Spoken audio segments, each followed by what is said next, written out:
The world knows Las Vegas as the city that never sleeps: the casinos, the shows, the nonstop energy of the Strip. But in 2025, something feels disturbingly different. The sidewalks that once carried millions of tourists now stretch half empty. Iconic landmarks like the Bellagio fountains and Caesar's Palace still glow, but the crowds are missing. And the haunting question remains: why is Las Vegas suddenly so quiet? Rumors of an economic downturn or changing travel habits don't fully explain the silence. Workers whisper that this emptiness doesn't feel natural, it feels deliberate.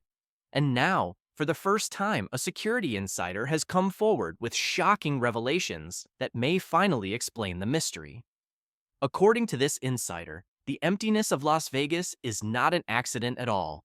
It's part of a carefully crafted plan designed deep inside the world of casino security and corporate strategy. A plan that uses surveillance data and hidden agreements to reshape Sin City into something entirely new.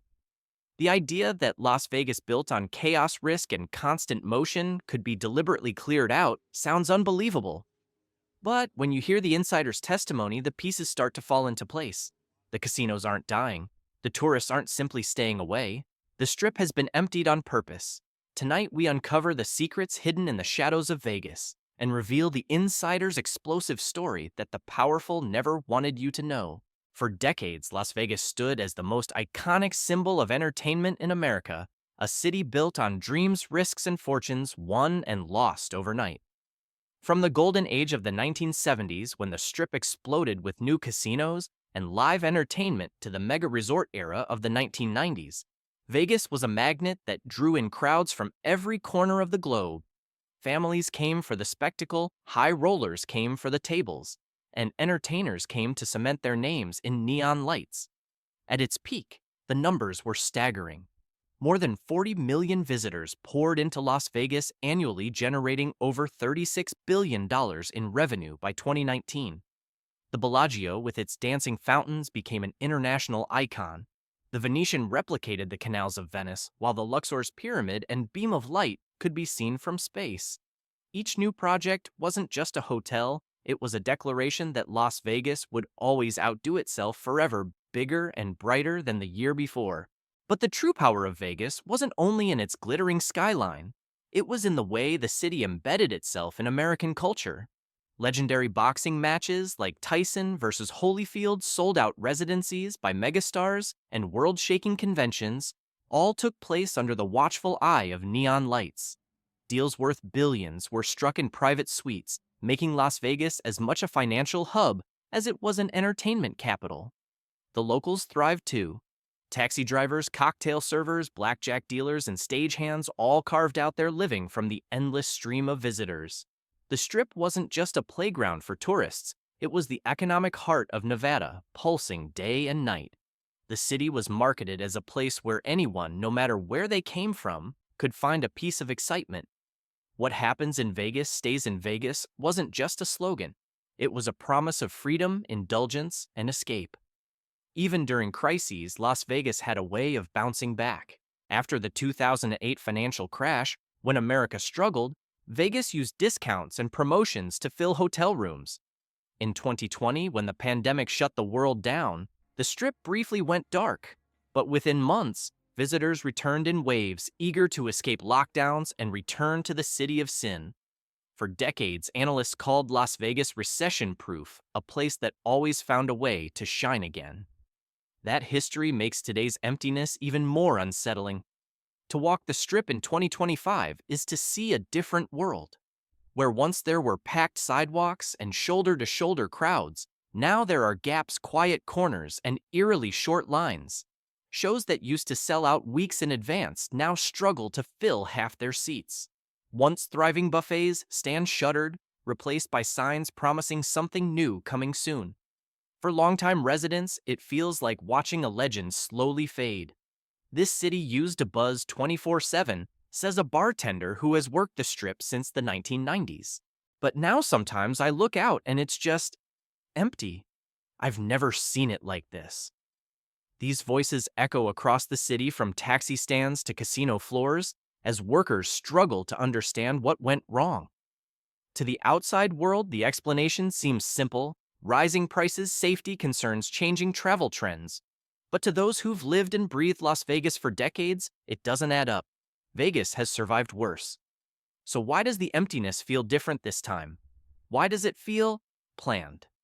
The stage is set for an unsettling revelation, and as we move deeper, the words of a security insider will reveal that the emptiness of Las Vegas isn't just an accident of history.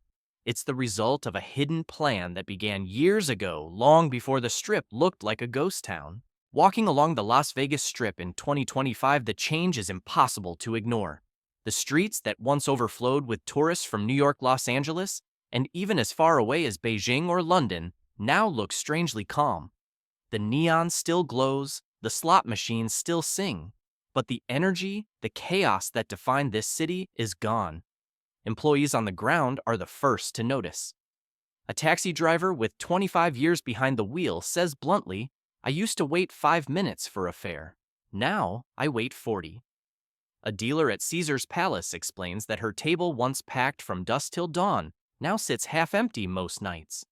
A show performer who danced at the MGM Grand admits that productions are being scaled back, with entire sections of the theater closed off. To those who depend on Vegas for their livelihood, this emptiness feels like something new, something unnatural.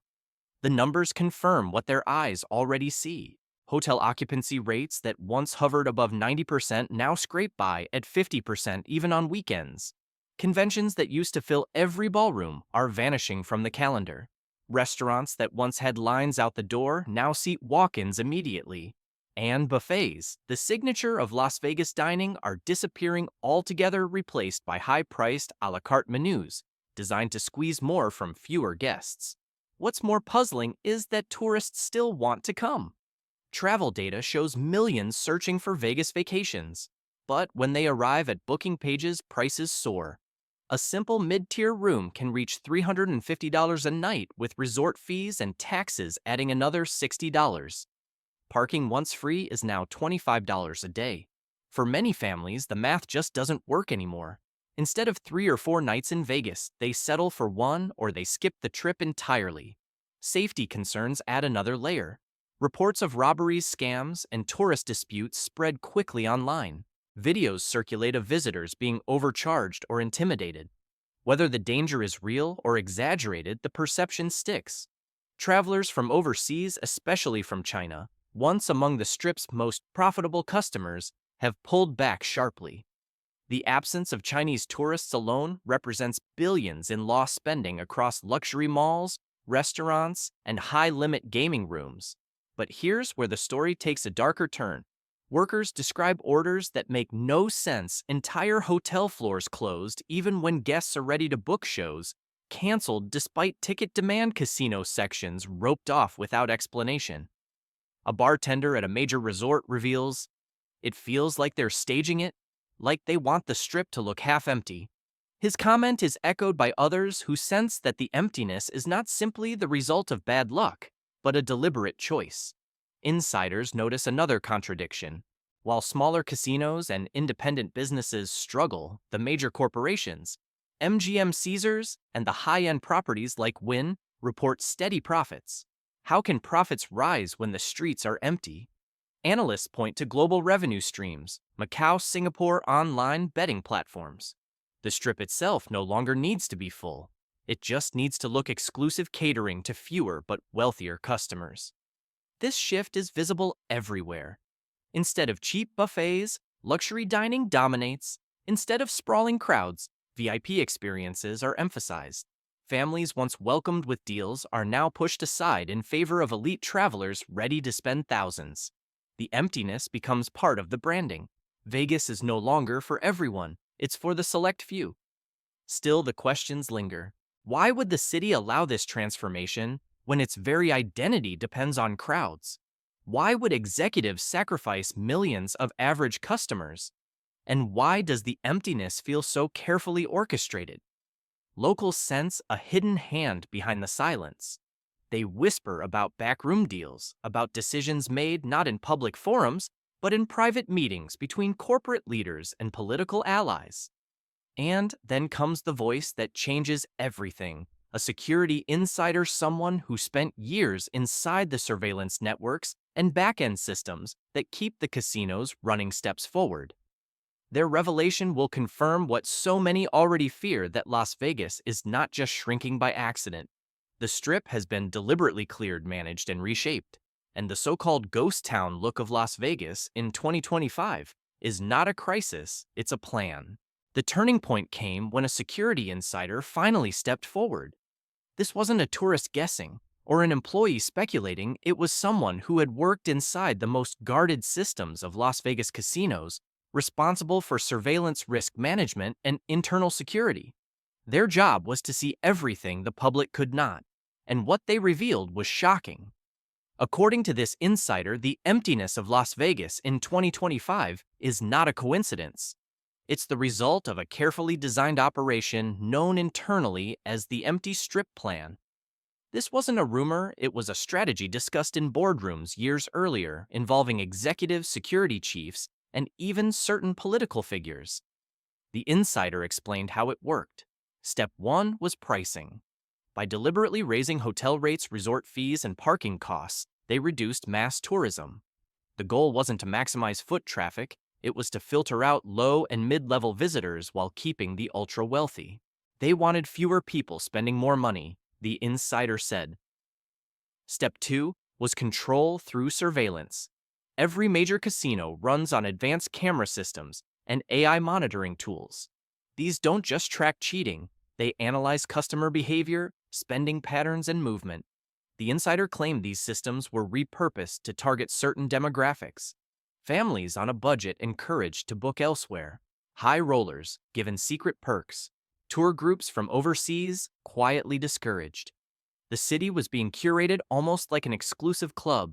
Step 3 was manipulation of space. Entire floors of hotels were closed off, not because of low demand, but because management wanted the illusion of scarcity. Shows were canceled despite ticket sales pushing people into higher-priced alternatives. Sections of casinos were roped off under the excuse of renovations, but left untouched for months. To the insider, these were deliberate moves to make Vegas appear like it was shrinking while consolidating profit in specific areas.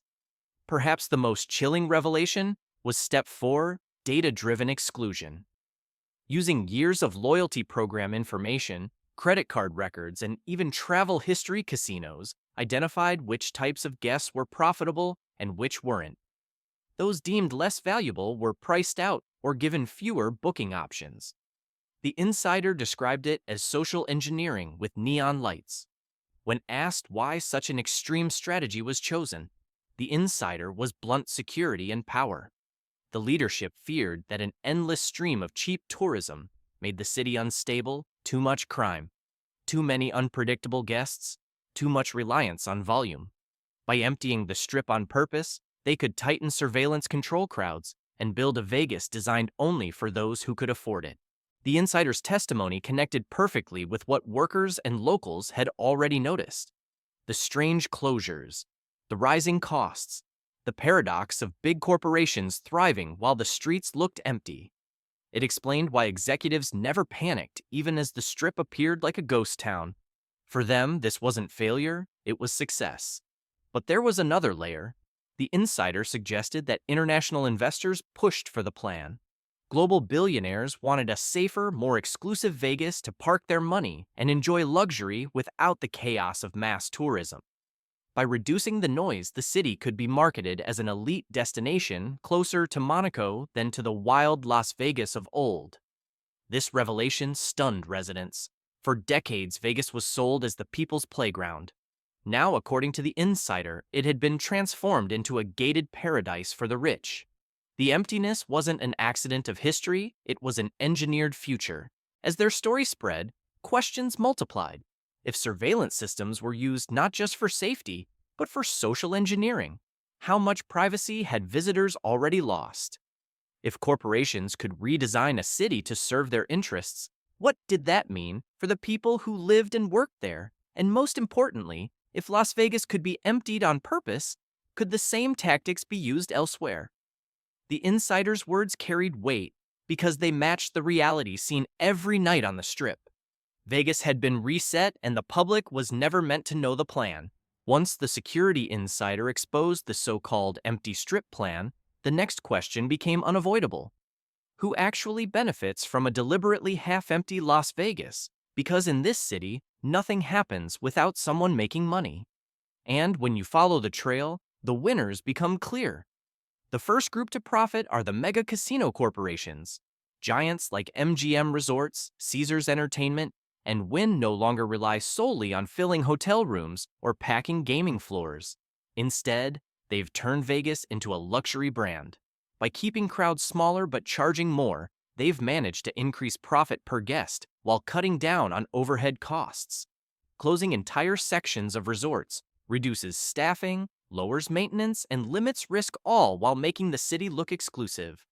As one analyst put it, they don't need 10 million visitors anymore. They only need 1 million elite ones. The second winners are Wall Street investors. With occupancy numbers falling and smaller casinos folding, hedge funds and private equity firms swoop in to buy distressed assets at bargain prices. To them, every shuttered buffet or abandoned casino isn't a tragedy, it's a clearance sale. Properties that once cost billions are suddenly available for half that, and in the long run, they'll flip these investments into massive profits. The emptiness of the Strip creates leverage, driving out weak owners and concentrating control into fewer, stronger hands. Third are the foreign billionaires and global investment groups. The insider claimed that pressure from international clients, particularly in Asia and the Middle East, helped fuel the push to filter out mass tourism. For ultra-wealthy families looking for safe, discreet havens, a quieter Las Vegas is far more appealing than the chaotic shoulder-to-shoulder Strip of the past.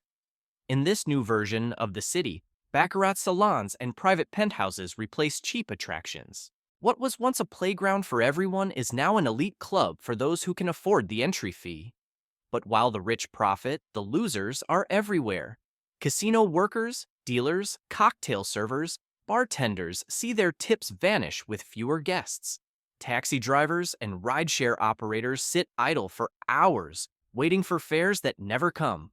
Street performers and small vendors who gave the Strip its colorful character are pushed out entirely. Even local businesses off the Strip, restaurants, shops, repair services lose customers as tourism slows. The very people who built Las Vegas with their labor are the ones being sacrificed in this engineered transformation. The security insider's account also highlighted another winner, the political establishment. By allowing the Strip to be emptied, leaders gain greater control. Smaller crowds mean easier surveillance, fewer unpredictable variables, and less visible crime. Officials can present this as a safer, more orderly Vegas, while in reality, it's a city remade for corporate and political convenience. The public pays the price, but the headlines spin it as progress. Real estate developers stand to benefit as well. As certain properties are abandoned or demolished, the land becomes available for new projects, luxury condos, private resorts, or billion-dollar stadiums. The emptiness provides cover for massive redevelopment, pushing out locals and small businesses in favor of projects backed by international capital. In effect, the Strip is being reset not for the people who live there, but for a carefully chosen global elite. The irony is bitter. For decades, Las Vegas sold itself as the city where anyone could play, anyone could win, anyone could feel like a star. The famous slogan, "What happens in Vegas stays in Vegas," spoke to inclusivity, the idea that the city welcomed everyone. But the new Vegas being engineered is the opposite. It is a city of velvet ropes and private rooms, designed to exclude the majority while catering to a tiny fraction. To many locals, this feels like betrayal. They gave their lives to the city believing in its promise of opportunity. Now, as the empty Strip plan unfolds, they're left behind. And as the insider warned, this is not the end, it's only the beginning. The plan is to make Las Vegas smaller, quieter, and richer, not for the millions who once loved it, but for the few who can afford to own it. The question remains, how long can this new model survive before the soul of Las Vegas disappears entirely? And what happens when the city that once welcomed the world becomes a fortress for the privileged few? The lights of Las Vegas still shine, But the city underneath has changed. The sidewalks of the Strip are quieter, the casinos less crowded, and the excitement that once defined this place feels engineered into silence. Thanks to the words of a security insider, we now know this emptiness is not just bad luck or coincidence. It is a plan, a reset designed to serve the few at the expense of the many. The revelations raise unsettling questions. If the empty strip plan is real, what does it mean for the future of a city built on inclusion and risk?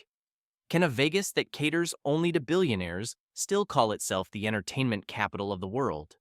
And if surveillance systems, pricing strategies, and hidden agreements can reshape this city so easily, could the same tactics be used in other places without the public ever realizing it? For the workers, residents, and loyal visitors, the truth stings. The Vegas they knew, rowdy, unpredictable, alive, is being replaced by a curated, controlled, velvet-roped version. And as the insider warned, this is just the beginning. The emptiness we see today may be the foundation of a future city designed for power, not for people. The question left for all of us is simple. Will we accept this new Vegas, or will we demand back the city that once belonged to everyone? If you believe the truth about Las Vegas should be known, share this video, leave your thoughts in the comments, and don't forget to subscribe. The secrets revealed here are only the start. There's much more hidden behind the neon glow.